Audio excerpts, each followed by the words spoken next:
Adam, are you sure about this? We're literally sneaking into Jerry Parker's apartment in New York. This is next level podcasting. Trust me, mate, I saw the lights on. Thought we'd drop in. Besides, he'll thank us once he hears today's topic. It's dynamic position sizing. Wow, by the way, Jerry's got a serious wine cellar. Look at these labels. Bordeaux, Napa. Hang on, is that a Penfolds Grange? Now we're talking. The Aussie wine's already made it here before us. Excuse me, what on earth is going on here? How did you Aussie turtles get into my home? Jerry, fancy seeing you here. We saw the light on and thought, we'd just drop in. Hope you don't mind. And relax, we didn't touch the good bottles. Well, not yet anyway. Exactly, and since we're already here, we figured we might as well record a Turtle Talk episode. Only the Aussie turtles could pull this stunt. Fine, but you better make this podcast worth the intrusion. Done.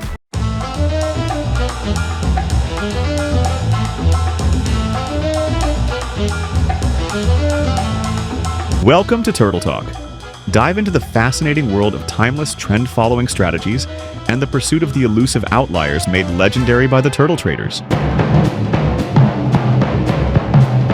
Join your hosts, Adam and Rich, alongside our esteemed co-host, Jerry Parker, as we uncover the powerful principles of classic trend following. From counterintuitive practices to the mechanics behind capturing market outliers, each episode offers a masterclass in navigating the financial markets. Expect in-depth discussions, expert insights, and actionable advice to help you master the art and science of diversified systematic trend following, turtle style. Tune in every month as we explore the dynamic and ever-evolving world of trend following, equipping traders and enthusiasts with the tools to succeed. And now, without further ado, let's hand it over to your hosts, Adam, Rich, and Jerry. Well, good morning, everybody. It's the Aussie Turtles with Jerry Parker in his fine residence in New York City. It's September the 1st, Monday, a Labor Day holiday for the US, and we've been having a lovely time traveling around this magical city of New York. Jerry, thanks very much for your hospitality and bringing us to your home. Welcome to America. I'm glad you guys are here. I've missed seeing you. It's been a few years. Last time I visited in Australia. But I'm glad you survived the few days before I got here. So congratulations on surviving New York and enjoy. But I'm glad you're enjoying yourself, and I'm glad we're all hanging out together. Adam, give us a bit of the highlights. Let them know what we've been doing. It's been a whirlwind tour. We've kicked off with a quick whip through Saigon, Ho Chi Minh City, Michael Covell, then over to Switzerland, Zurich to see Niels Kastrup Larsen. And then arguably the most exciting part of our trip, New York City, with Jerry Parker. We've had a great couple of days in town, including a harbor cruise and visiting the Statue of Liberty and the Manhattan skyline. It's been absolutely fantastic, hasn't it, Richard? It certainly has. I've got a bit burnt sort of out in the beautiful weather walking around New York City, but it's been majestic. Anyway, we thought with this session, it'll be a special session where we don't do our normal segments, but we thought when we could get together like this, it's always good to discuss outlier hunting and give the specific rationale for what we do and why we do it. Because there's a lot of the differences with different trend following strategies. And we just like to make it clear from the outlier perspective, some of the key issues and topics that we'd like to discuss to make it clear to our listeners, what is the art of outlier hunting? So I thought the first topic we might start with today is something we're familiar with. It's the concept of maximum diversification and why we do it. So I'll start with you, Jerry. Can you give an outline of what you think are the important principles of maximum diversification? Oh, well, I think a lot of it has to do with, as you said, small bet size. Every now, even in markets that are correlated or in the same sector, maybe one of those can have a really bad move against you. So it's really helpful. You know, the Swiss franc years ago when it had that big multi-standard deviation move, it was really good to maybe trade all the currencies, so that little problem that day was minimized as much as possible. So that's always handy to trade, to have that small bet size. And then also, I think it helps eliminate luck, bad luck. I like good luck. I just don't like the bad luck. And so if I'm limiting the number of markets, I'm looking for outliers in fewer markets that I might have a year where just so happens that the group of markets that I trade, because it's not too exhaustive, there was some missing trends, and all the trends were in markets that I'm not trading. I'll catch up eventually. I'll have my fair share of trends with my lower number of markets, but I think on an annual basis, it probably smooths things out a bit in a very safe and robust way. Yeah. Adam? Well, they say diversification, is the only free lunch in finance, and I would have to agree.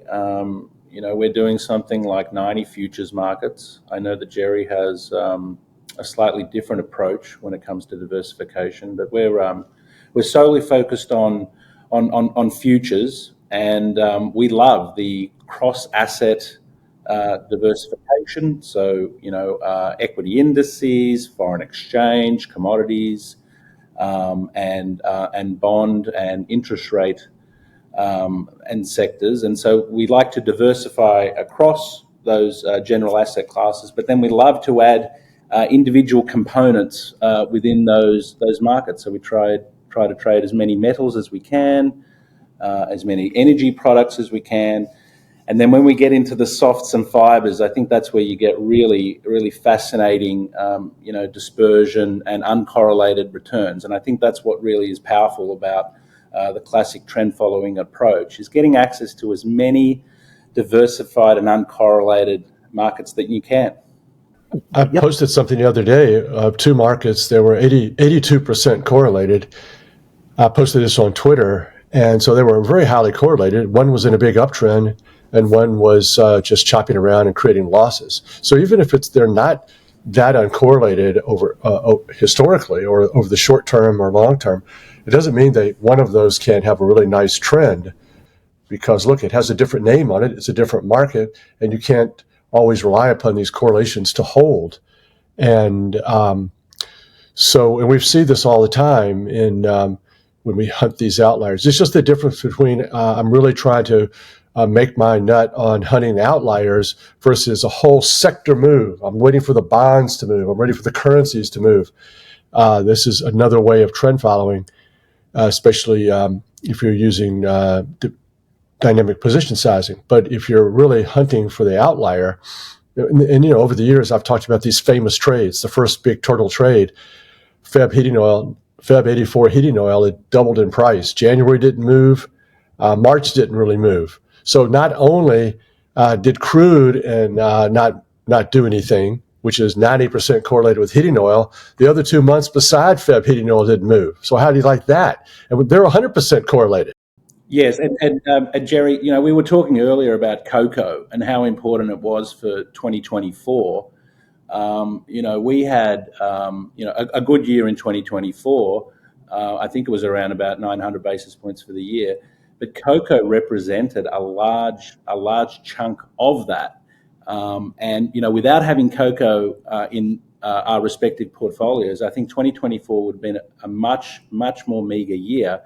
And then once again, here we are, fast forwarding to 2025, and we've got the cattle markets, feeder cattle, live cattle. It was glad to catch up and compare notes. We've both got those markets in our portfolios, and it seems to me that this year could be known as the cattle year, with those individual and relatively small markets as a percentage of the total portfolio or watch list that we trade, representing having an outsized contribution to the year's profit today. Yeah, I think what people need to realize is that because we're outlier hunters, if we say compared crude oil to Brent oil, which are typically fairly highly correlated at all points in time, when the outliers emerge, and that's when our signals activate. So we're not actually involved in those markets at all times, subject to that high level of correlation. We're actually really only involved at the commencement of material trends and outliers, and each outlier is distinct and unique. So if we are riding an outlier on crude, it is not necessarily going to be represented by an outlier at Brent at the same time. When you get outliers, these anomalies, one might fly ahead and the other might not. And so because we are trading these outliers, the concept of trading highly correlated markets, it's not such a great fear for us, because the times we are participating in those markets during these anomalous moves, these outliers, there's a pretty strong guarantee they will never be correlated, because that's the nature of outliers. They all are unique. It's like a surfboard rider looking for the very large wave to ride. They're not all the same, each of those waves. They're all outliers. They're unique experiences. And that's why we don't worry about levels of correlation. Unlike other forms of trend follower that might be trading at more points in time across the time series, we're only actually getting materially involved in the trading during these anomalous events. So that's how I justify how we can actually trade fairly highly correlated markets and spread our nets exceptionally wide and only participate when our signals are saying there's something here that potentially could turn into an outlier. But of course, that's always a hindsight statement. We never know in advance whether it will be, but when our signals are activated, there's a fairly good probability they are strong material trends at that point in time. Well, another thing that's happening every now and then, we'll hear what we thought was a universal truth that everybody kind of agreed with, which is diversification is great. It's something we should all welcome. Some people have been saying that diversification might not be that great of an idea. But I think that in the same way that here's another idea that I think everybody kind of agrees with, until they stop agreeing with it, of course, and that is multiple entries and exit, multiple trend following systems. I think that's kind of a universal idea that people think, okay, that's a good idea. And I agree with that. It is a good idea. Now, when I have my long cocoa position and my 4 systems with different entries and different exits, for the vast majority of that cocoa move, it was 100% correlated, which I'm happy. I don't want system 4 not to be long cocoa. I want all my systems to be long because it's a big outlier and that's what I'm in business for. So now the correlation of the P&L per trade, that's another situation. System 1 gets out quicker than system 4. And so maybe system 1 gets out and cocoa crashes. Well, congratulations, system 1, its P&L will be much higher than system 4, even though they both rode the same trend for 2 or 3 years. And or if system 1 gets exited and the market immediately rallies to new highs, and system 4 is probably going to make more money because it never got out. Neither did 2 or 3. So there's this correlation of the profit and loss in a certain trade, and you want to kind of avoid this all or nothing mentality, trading one approach or one exit, especially one exit.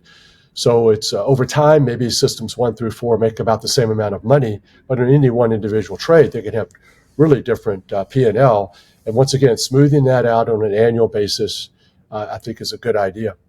Yes, and then as I reflect, on the discussion of whether it's cocoa or cattle or whatever's moving in the moment, I think the premise here, though, with the outlier hunting, is basically to spread the net as widely as possible and increase the chance of catching an outlier. So I know that some of the other people in this space, I guess they're still called trend followers, but they might be doing this activity over a much smaller pool of markets, and effectively by limiting your portfolio in scope and scale, you're effectively potentially missing out on that outlier, because when we start the year or start the reporting period, we don't necessarily know we actually don't know. It's not necessarily. It's like we do not know what potential outliers are developing, or whether even there will be material individual outliers in any particular year. And so if the net is not cast wide enough, you may not even end up with a portfolio that includes an outlier, if you're trading a smaller a smaller portfolio or watching a smaller list of markets for the breakouts. If I could just speak for the people who don't agree with trading hundreds of markets, because they have a really good point, and that is, yep, you can keep adding these markets, but you're going to your risk budget is not going to materially change. Theoretically, if you trade more and more markets, hundreds of markets, your risk budget can go from X to X plus a few percent, let's say. But by and large, if you trade more markets, you're going to have the same risk budget. You're just trading each market smaller. Yes, 100%. And then we're right back to step one. Step one was it reduces bad luck. So that's all. You could trade yen and crude only for the rest of your life. What's so magic about 10 or 20 or 65? Who came up with that as some magic number? No more magical than me saying 400. Trade two markets. And if you got lucky, maybe the yen and crude are two of the best markets ever, you'll probably end up making having a very good track record. It'll just have years where you made no money because there were no trends there. So adding more markets, I think the bottom line is it really does help with bad luck of being going a whole year or longer and not having as many. Your 5 to 10% of the trades that you made in any one year should historically be long-term trends and outlier trades. So I think that's the big issue. Diversification is actually, there's so many things going on with diversification that benefit outlier hunters. And as you said, Jerry, the more you diversify, the smaller risk you're placing per trade, because we're trying to have the same risk budget, much greater diversification. So it's continually reducing our bet size. But we know that 5 to 10% of those bets are going to be outliers. That doesn't change no matter what level of diversification we reach. However, what also changes with the smaller bet sizes is we get a smoother ride with maximum diversification. So we're getting all of the outliers that we want with the widest net, reducing luck as much as we can by having the widest possible net, and we're getting the benefits of smoothing through ensuring we're trying to identify uncorrelated markets, uncorrelated systems that really smooth the ride. Oh, if I could say one more thing, I just thought of something, and that is, I guess, Buffett and Munger's idea that diversification is for losers, and it's for people who really don't know what they're doing. And I think that now this is a point that I think is, I sort of agree that there is a right way for their style and a right way for our style. If you truly believe in value and fundamental analysis, then whenever you hear these people talk about their decision-making process, they do have, a top 10 list of trades, the 5 best trades or the 10 best trades. And so in their mind, and maybe their analysis can back it up, that if you do take the 5th best trade or the 10th best trade, it's really an inferior idea. And so you're better off being more concentrated and getting a little bit of diversification, maybe through idea 1 through 5 versus idea 1 through 20. And now with trend following, we believe that we trade all the markets the same way. We trade the longs and shorts the same way. And so we're building up this huge sample size of historical trades to look at. And we essentially think that all these trades are pretty much the same. It's all like trading one market. They all have the same expectation per trade. So there is no fall off. There is no such thing as our top 10 ideas. Every trade that hits our entry criteria has the same expectation of profit in our mind, because we're technical trend followers utilizing back testing and systematic rules compared to a traditional stock person, like a value person. Yeah, I'm just having a look here at this feeder cattle, price chart, and I think our models, probably getting interested in this market, late 2024, early 2025. But as you say, Jerry, it's not that feeder cattle or live cattle are picks in the sense that, we've done fundamental analysis and we see supply-demand imbalances on a fundamental level that lead that trade to be the top of our picks. It's actually the price. So yeah, it is a form of supply-demand imbalance reflected in a price movement that gets our models interested in buying or going long that particular market because it's exhibiting the beginning or the potential of an outlier movement. And it's only after the fact, as we look in the rear mirror and we look at 8 or 9 months of what has just been an amazing trend in this particular space, that leads us to be talking about it. But the future, of course, is unknown. We don't really know what's going to happen here in this particular market. I know that I'm still long, and I'm going to stay long until the trend corrects. But in terms of picking that next trade, to get this sample size that we need, we can't be too picky.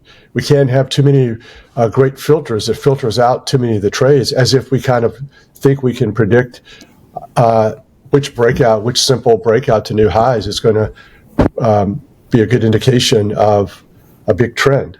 So that's almost... Well, Jerry, you're actually talking about that is these filters and overlays, what they effectively do is reduce the sample size, right? So they make the statistics and the analysis worse, because every time you apply a filter or rule to something that reduces your propensity to do the trade, you're effectively reducing the sample size and reducing the statistical validity that underlies the investment process that we're going through.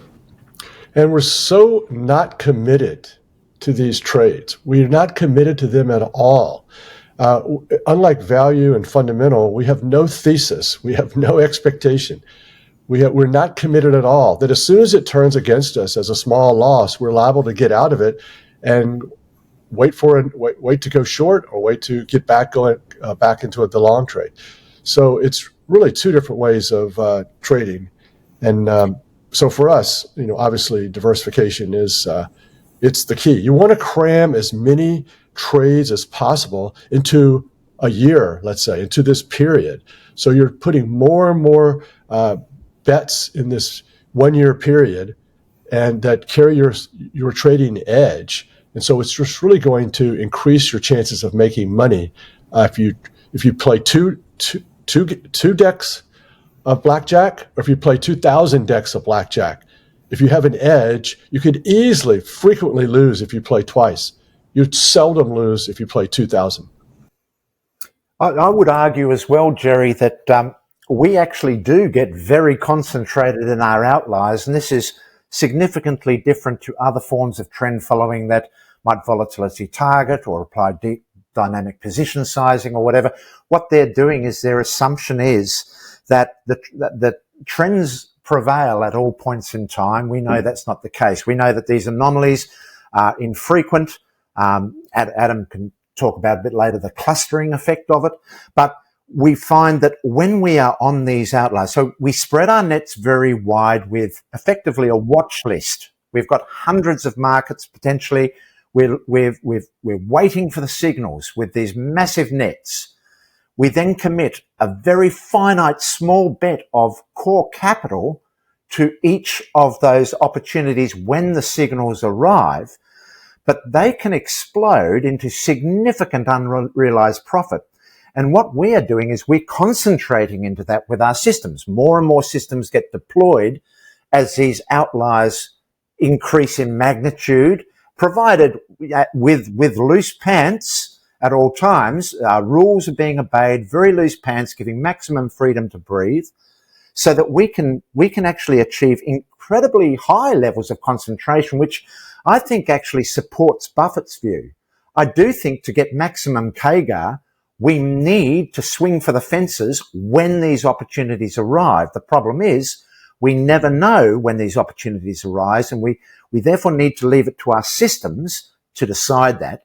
And that system-based, rules-based process is something that we develop through massive sample size of applying the same core principles of system across a huge net of diversified markets, which therefore gives us a huge sample size. Buffett has been quoted many times as saying, if you take away my top 10 trades of all time, I haven't made any money. So he may not be hunting the outlier, but he gets the outlier. I don't know what he's actually hunting.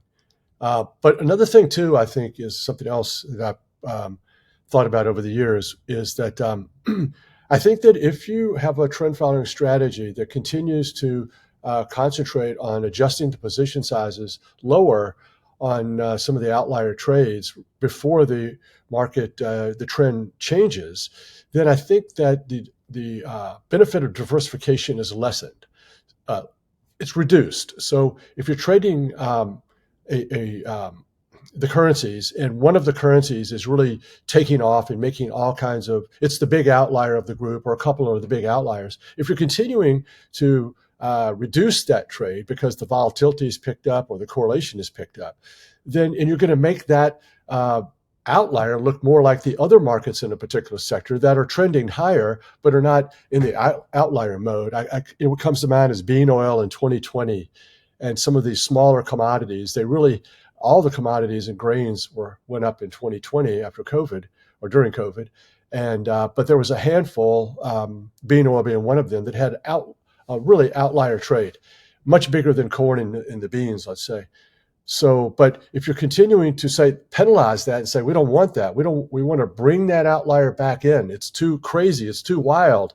It's making me nervous. Let's sell our bean oil as it keeps going higher. It starts to look more like the soybeans. So if you're going to do that to bean oil anyways, just trade the soybeans, because you're going to make bean oil look like the soybeans anyways. So I think this is another thing that we kind of missed, that the DPS crowd keeps saying, we don't need this diversification. And I'm like, yeah, I think you may not need it, because you're not getting the benefit that trading everything in the grain sector will give you, which is, even when they're all going higher, you could have a few of them having outsized moves, much, much greater than some of the others. What do you think about that, Rich? No, I agree, Jerry. And look, something you raised there, which I'd like to also hone in on, is if we are selling into a trend, as some methods do, isn't that effectively a type 2 error? So what I'm saying here is that if we are reducing our exposure going into an outlier, that is analogous to a type 2 error as far as I'm concerned. Would you view it that way? That's a good point. I mean, to some degree, I've heard it said often that we do get the outlier. We do get the outlier. It's just with a quarter of our position. So I think it's a little bit of semantics there.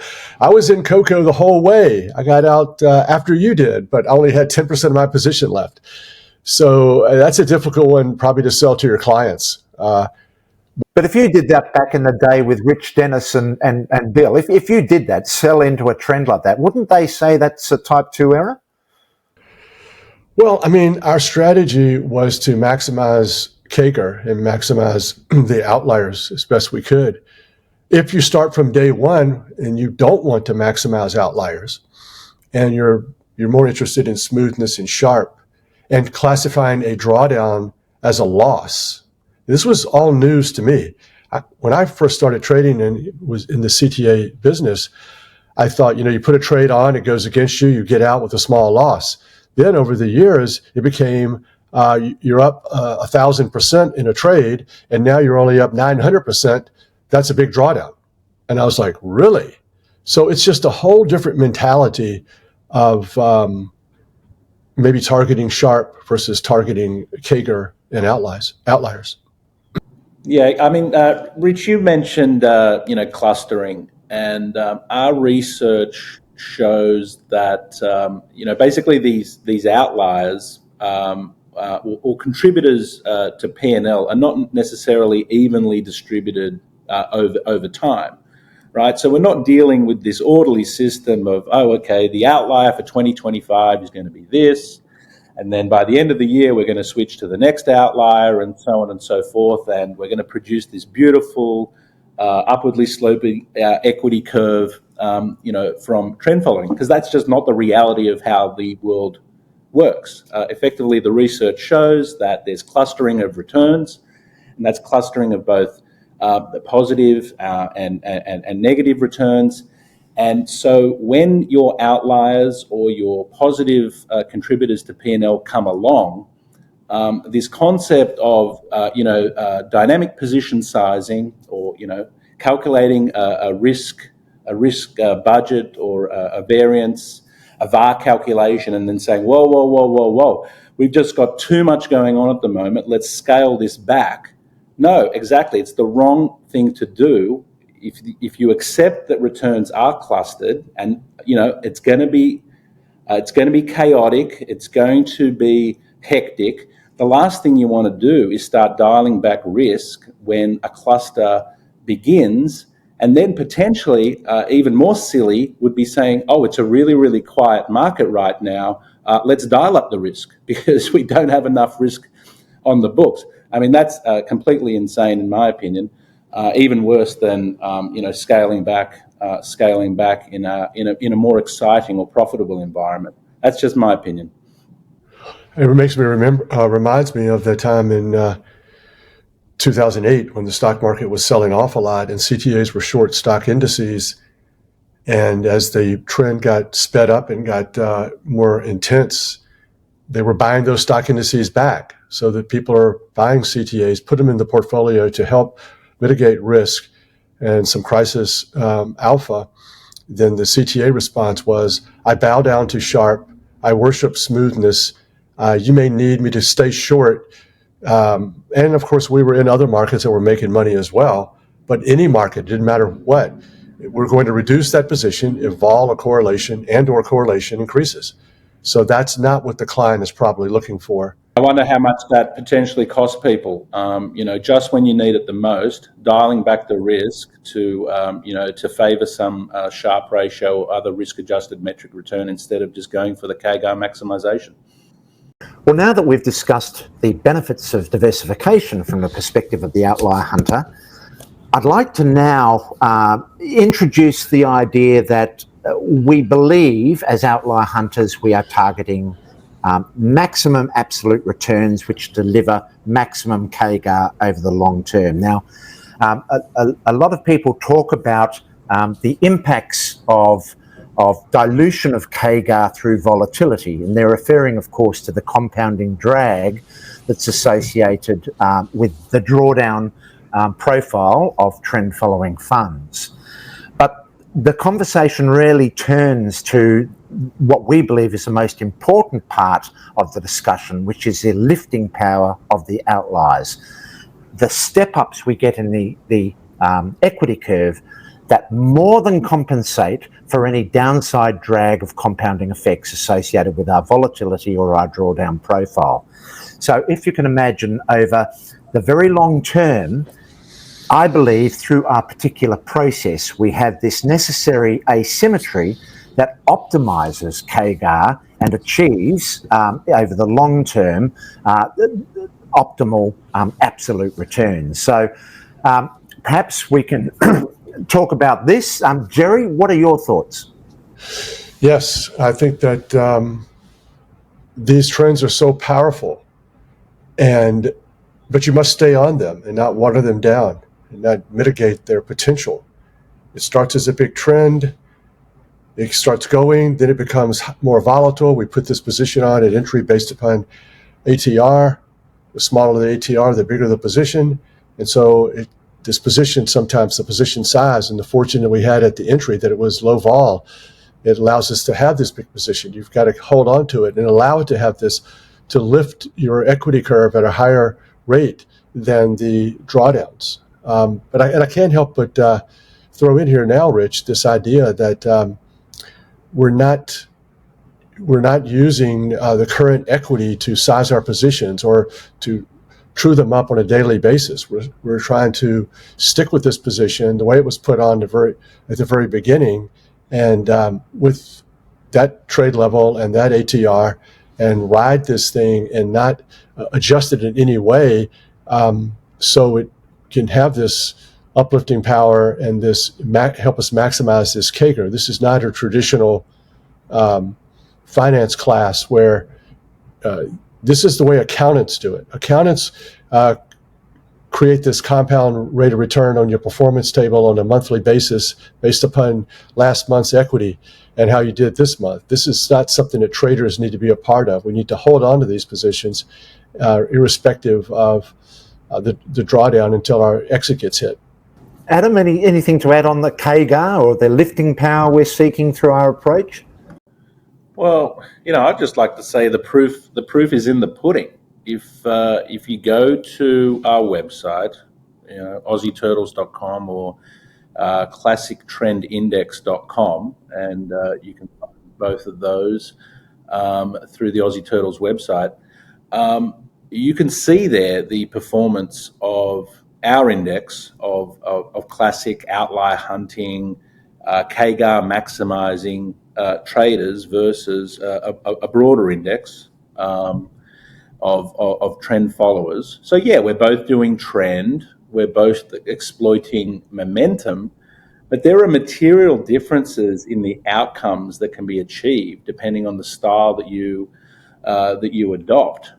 So riding those outliers, as Jerry said, sizing them correctly, using static position sizing through the life of the trade, and in a combination of good positioning sizing and loose pants, really does deliver a materially different outcome in performance. And look, when you start putting together this data over this period of time, and then we start looking at the outperformance, you're really moving into a statistically significantly different league of performance, right? We're not talking about a few basis points here or a few basis points there. We're talking about hundreds of basis points per annum, right? More than that. I mean, I don't have the Jensen's Alpha here to hand, but I'd be thinking this is up somewhere 500-600 basis points per annum.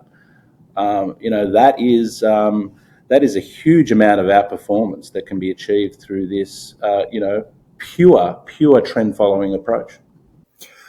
One thing I'd like to mention is that within the outlier hunting class, I believe that those that use less diversification than, say, for instance, us, would experience higher volatility. So if you can imagine, the way I see this is that we get two benefits with diversification under absolute returns, with this asymmetry. We get the outliers themselves, which I believe contribute to between 5 to 10% of performance, and that is irrespective of the degree to which we diversify. So that's a fairly constant figure. At 45 markets, you'll have 5 to 10% being outliers. 200 markets, 5 to 10% being outliers. 400 markets, 5 to 10% being outliers. Now, these are driving the uplifting potential because our systems are not on all the time. They're only activated when these outliers arise. So whilst we have this maximum diversification, it doesn't mean we've got 400 trades on at the same time. We might only have 30 trades on which are attempting to exploit these outliers.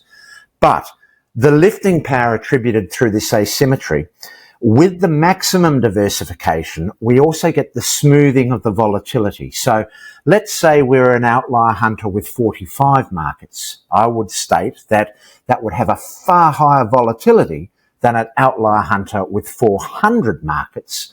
But I would not state that the outlier hunter with 400 markets is diluting their lifting power because of this 5 to 10% of outliers in the mix. That's the nature of these anomalies.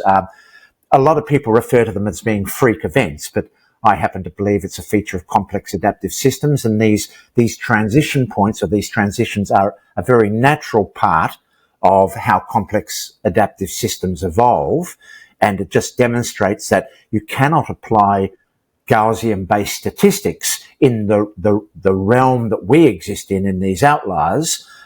So leptokurtic properties, fat tail properties, asymmetric lifting power are all things that compensate for any of this drawdown or this compounding drag. But those that don't profess to our game, those that are trend followers that are not exploiting outliers, I can see why they are concerned with compounding drag, because that would seriously affect their lifting power. Because they're not exploiting these outliers. They don't have the step-ups. So this is what I think, Adam, we're seeing with when we're comparing classic trend index against SGCTA or SG trend index. We're finding that those that aren't exploiting these anomalies to their full advantage, they're diluting their lifting power, and they've got to smooth out their returns to try and prevent this compounding drag. These are problems we don't face. Yeah, they're talking right past us because 99% of the managed future CTAs do the adjusting the position sizes during the trade prior to the trend reversing. So we're just too small of a group of people to really pay much attention to. And we're obsessed by this diversification for other reasons because we do prize the idea of consistent performance, not minimizing the bad luck. We do want, of course, we don't. Of course, we want to have smoother performance, but at what cost? More parameters, more systems, more rules, less robustness? No. So let's fight with these systems that are one entry, one exit, a stop loss, very few moving parts, and then go crazy with the diversification to try to achieve a better and smoother return, but not sacrificing uplift and power and not sacrificing robustness. There's a limit to what we'll do. No one is more concerned. No one is trying to be safer than we are with our trade level calculation. It doesn't include open trade equity, and with the number of markets we trade and the stop losses, a lot of CTAs have abandoned the stop loss idea. So, once again, it's really difficult to improve upon systematic classic trend following. It's just worrying about the obsessing over the smoothness is counterproductive to maximizing CAGR. Now we've brought up smoothness, I'd also like to now segue into another very important part of our process, which is the use of closed trade equity. So this is the way I see it, and gentlemen, you tell me if you see this is wrong or you've got different ideas. So with outlier hunting, we use closed trade equity. In other words, at any point in time, we've got a list of all of our closed trades and a full equity on that closed trade equity.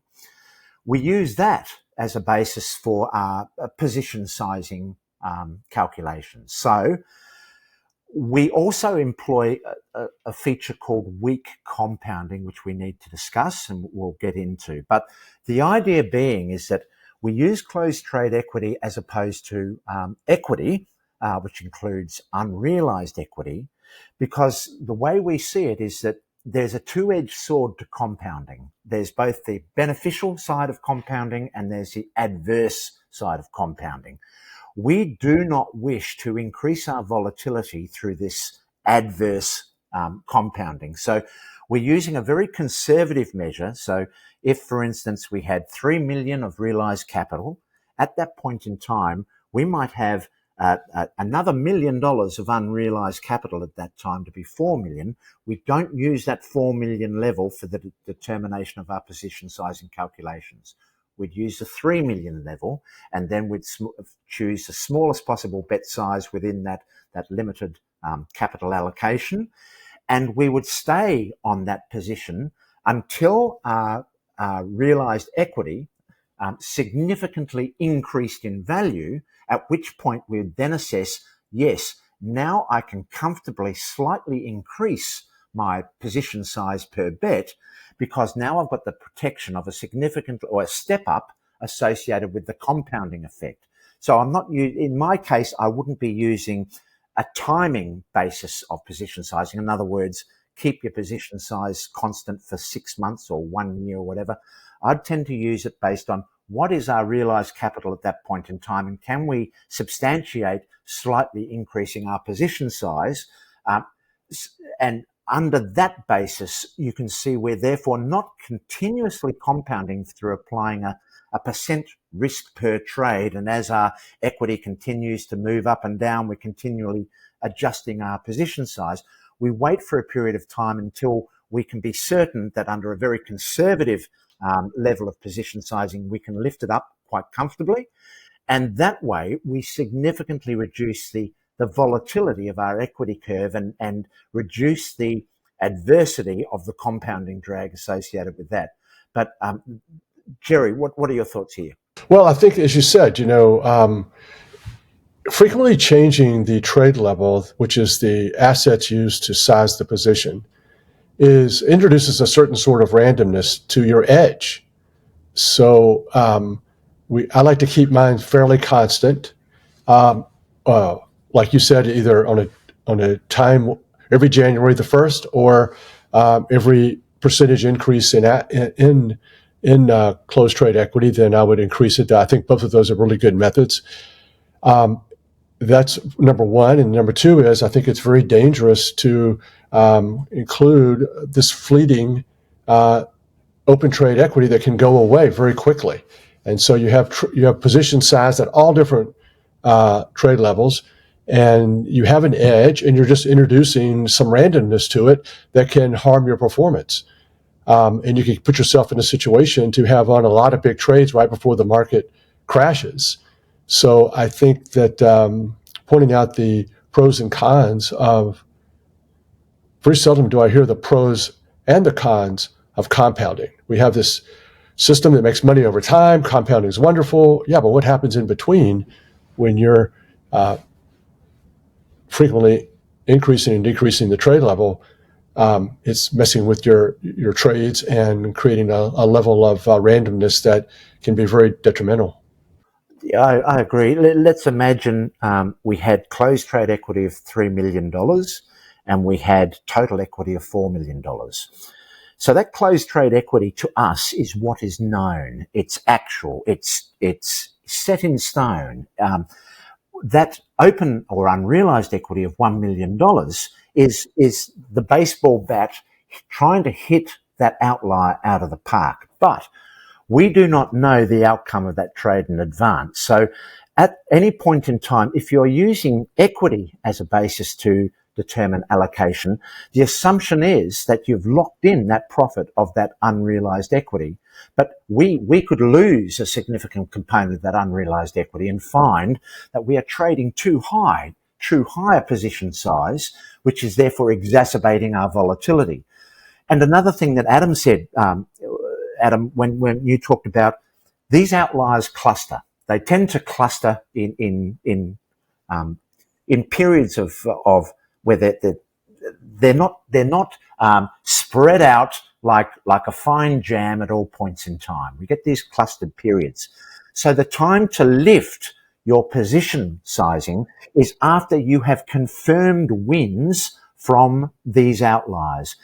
Once they're locked in, the chances of you going backwards after locking in those realized profits, the chances of going backwards are far less than if we're taking the full equity position, which is highly volatile.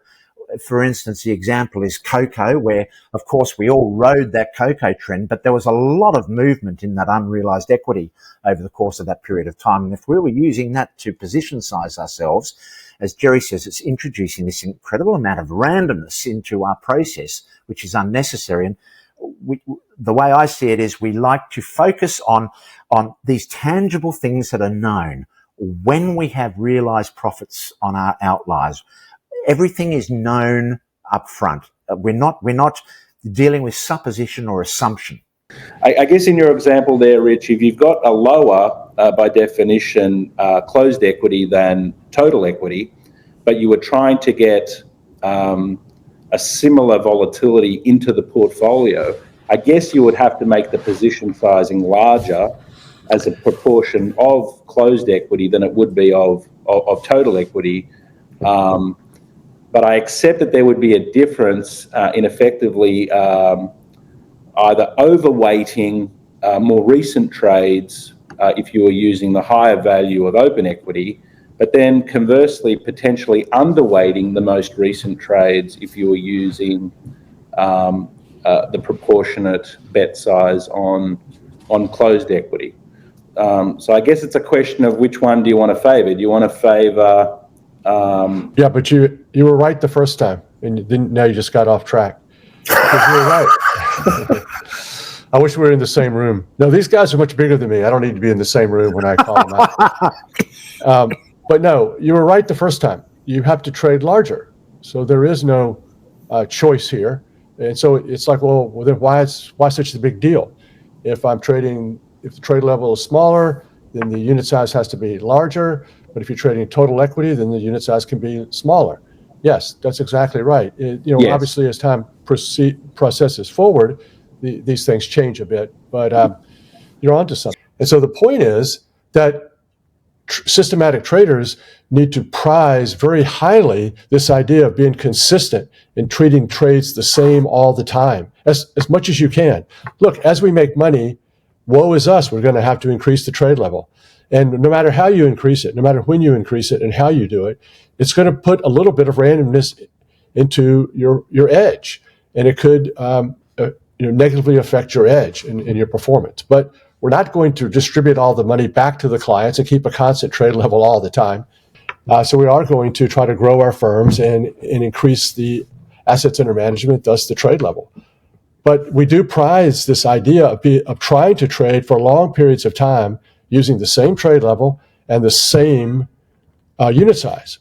And people who don't use closed trade equity, or more maybe precisely, who include open trade equity into the total equity, and they use the total equity, then the trade levels all over the board. Every trade is different. No trade is the same.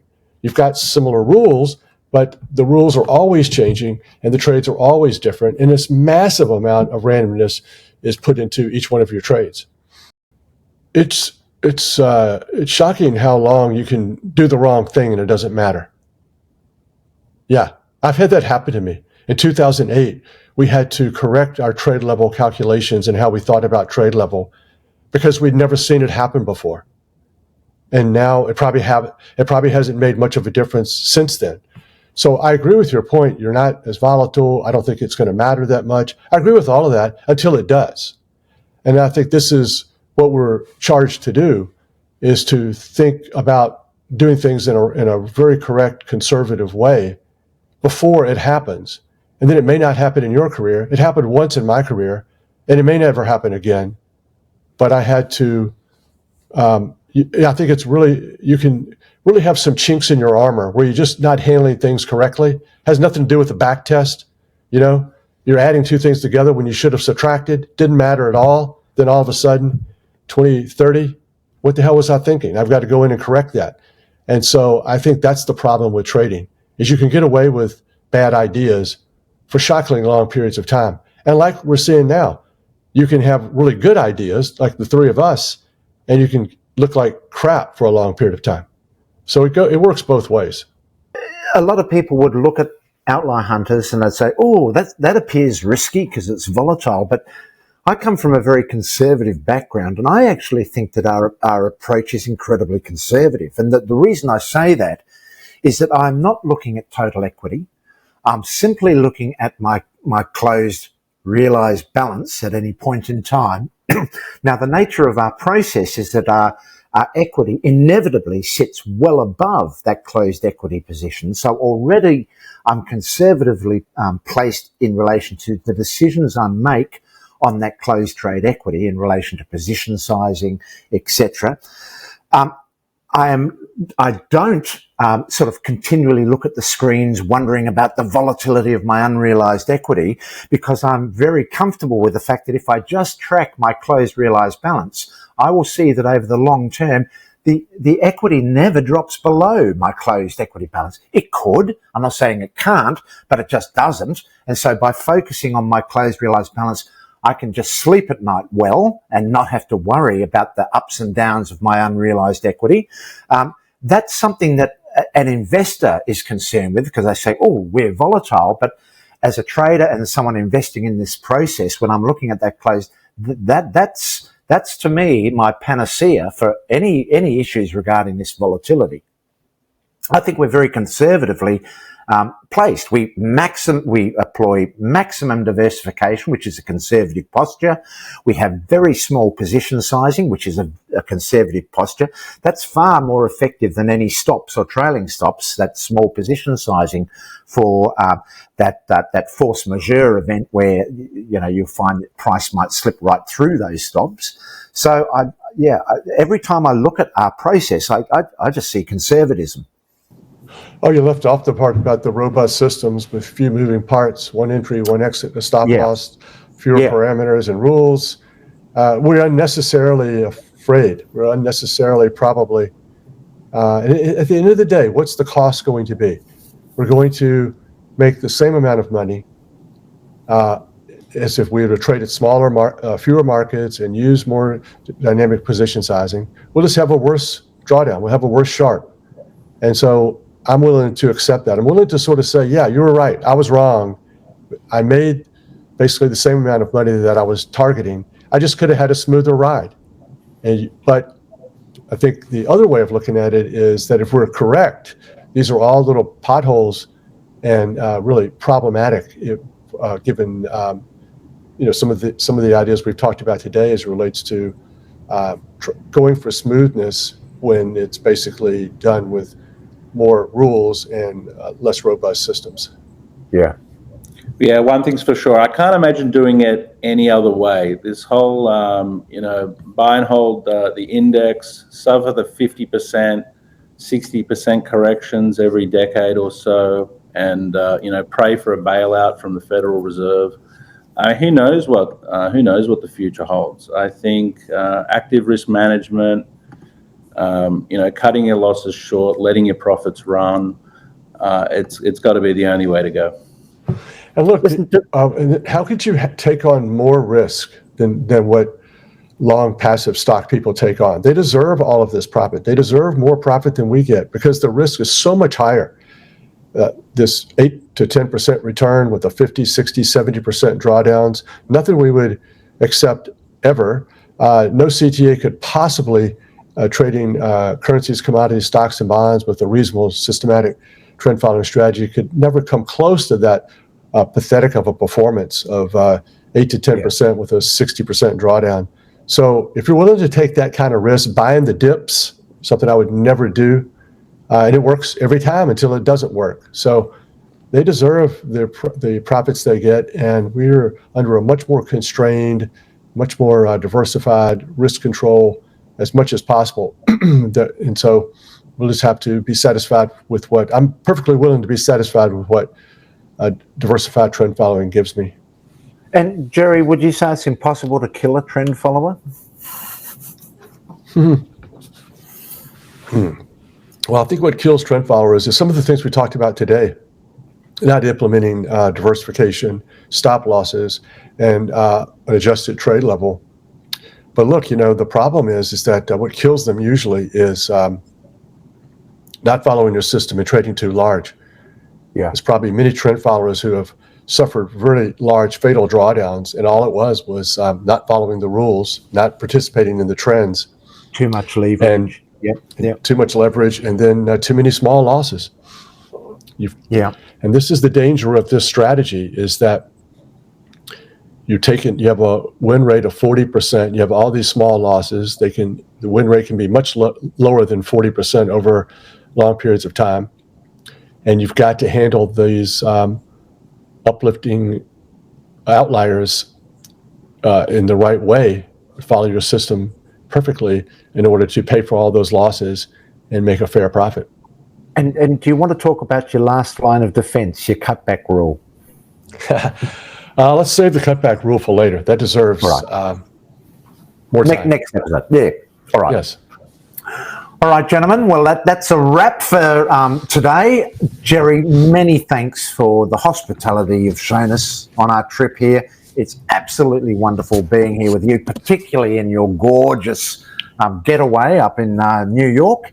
And we've had a marvelous time. So many thanks to you, and looking forward to our next chat. Sounds good. Thanks, Rich. Thank you guys for being here. Yeah, thank you, Jerry. Thanks, Rich. Thanks for tuning into Turtle Talk. If you enjoyed the episode, don't forget to rate and review the podcast. It really helps us reach more listeners. Share it with your friends and invite them to join the conversation.